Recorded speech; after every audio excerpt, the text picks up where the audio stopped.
Salam, bir günler düz salonumuzda yolun qırağında 3 otaq sot yarının içində həyat evi tam qiymət 50.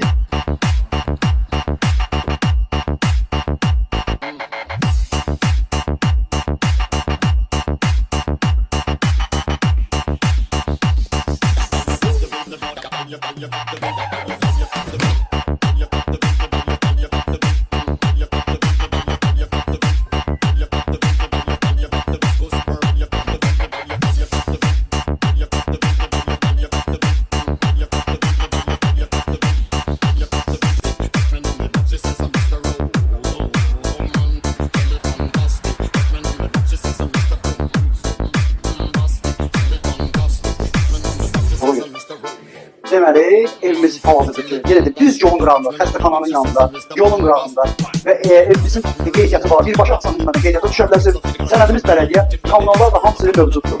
Bir dənə nüans burada olur ki, damı bir evi və salam. Başqa qonşundan damı birdir. Allah ev olmayanlar Allah ev qismət versin. Allah aman olasınız, Allah sizi qorusun.